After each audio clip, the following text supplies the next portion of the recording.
Teacher education refers to the policies and procedures designed to equip prospective teachers with the knowledge, attitudes, behaviors and skills they require to perform their tasks effectively in the classroom, school and wider community. Although ideally it should be conceived of and organized as a seamless continuum, teacher education is often divided into these stages, which is below: initial teacher training, education, induction, teacher development, a continuing professional development.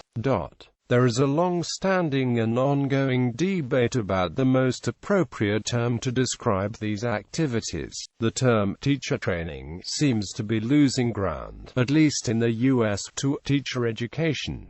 Initial teacher education, organization. In many countries, initial teacher education takes place largely or exclusively in institutions of higher education. It may be organized according to two basic models. In the consecutive model, a teacher first obtains a qualification in one or more subjects, and then studies for a further period to gain an additional qualification in teaching. In the alternative, concurrent model, a student simultaneously studies both one or more academic subjects and the ways of teaching that subject, leading to a combined bachelor's degree and teaching credential to qualify as a teacher of that subject. Other pathways are also available. In some countries, it is possible for a person to receive training as a teacher by working in a school under the responsibility of an accredited, experienced practitioner. In the United States, approximately one-third of new teachers come through alternative routes to teacher certification, according to testimony given by Emily Feistritzer, the president of National Center for Alternative Certification and the National Center for Education Information, to a congressional subcommittee on May 17, 2007. However, many alternative pathways are affiliated with schools of education, where candidates still enroll in university-based coursework. A supplemental component of university-based coursework is community-based teacher education, where teacher candidates immerse themselves in communities that will allow them to apply teaching theory to practice.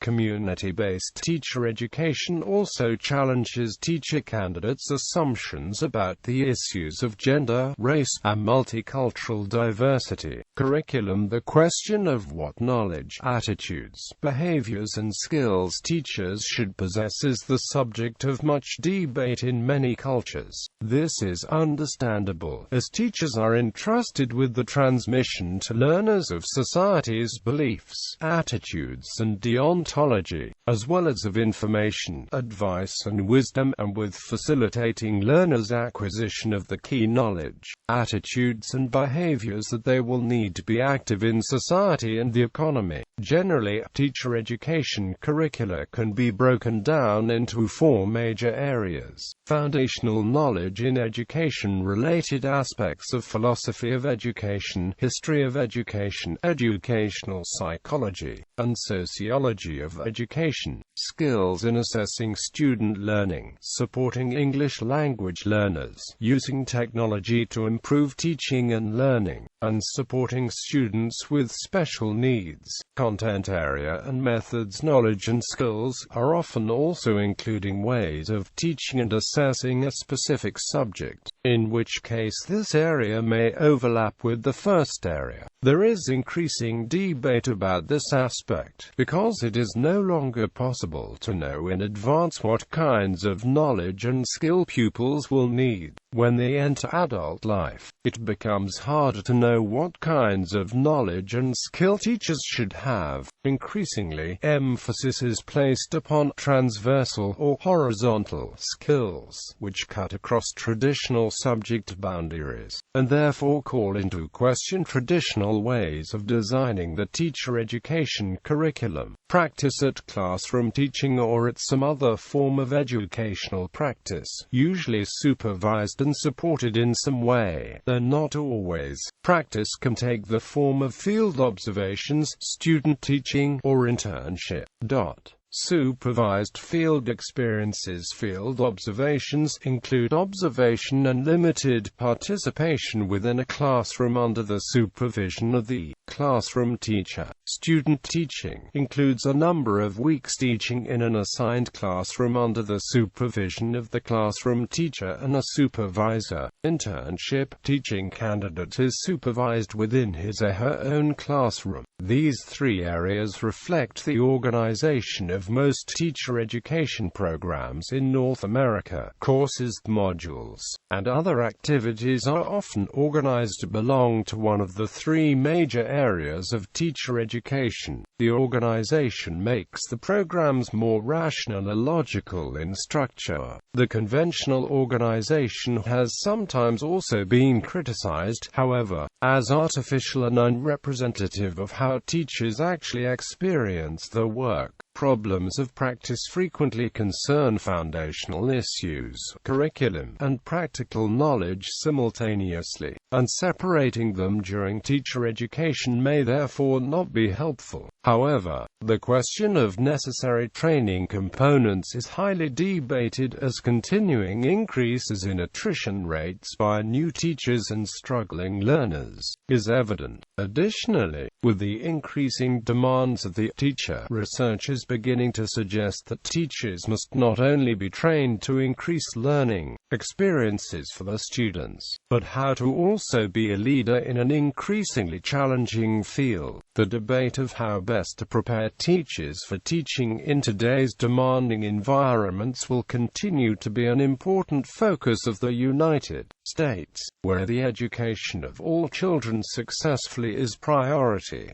Induction of beginning teachers. Teaching involves the use of a wide body of knowledge about the subject being taught, and another set of knowledge about the most effective ways to teach that subject to different kinds of learner. It, therefore, requires teachers to undertake a complex set of tasks every minute.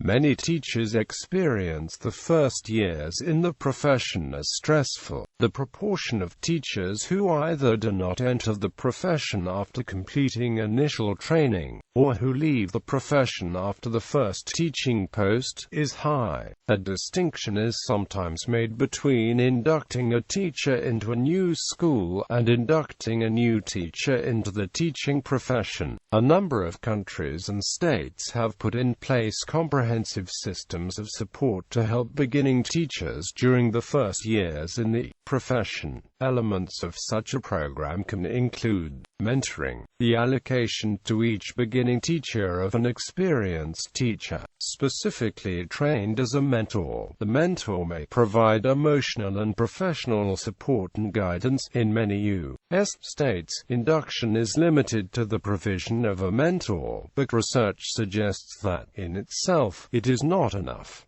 A peer network, for mutual support but also for peer learning. Input from educational experts. Support for the process of self-reflection that all teachers engage in. Some research suggests that such programs can increase the retention of beginning teachers in the profession, improve teaching performance, promote the teacher's personal and professional well-being. However, numerous authors suggest that current teacher education is highly flawed and primarily geared towards a Western-dominated curriculum. Hence, they suggest that teacher education should be inclusive and take into account multiple backgrounds and variables to allow teachers to be responsive to the requirements of their students. This falls into the area of culturally responsive teaching and requires teaching education and teachers to address issues of diversity education and disadvantage as a part of a teacher education curriculum. Jabbar and Hardacre argue that this is an essential process in helping students of ethnicity, color, and diversity achieve and attain continuous professional development. Because the world that teachers are preparing young people to enter is changing so rapidly, and because the teaching skills required are evolving likewise, no initial course of teacher education can be sufficient sufficient to prepare a teacher for a career of 30 or 40 years. In addition, as the student body continues to change due to demographic issues, there is a continuous pressure on academics to have mastery of the subjects but also to understand their students. Continuous professional development is the process by which teachers reflect upon their competencies, keep them up to date, and develop them further. The extent to which education authorities support this process varies, as does the effectiveness of the different approaches. A growing research base suggests that to be most effective, CPD activities should be spread over time, be collaborative, use active learning, be delivered to groups of teachers, include periods of practice, coaching, and follow-up, promote reflective practice, encourage experimentation, and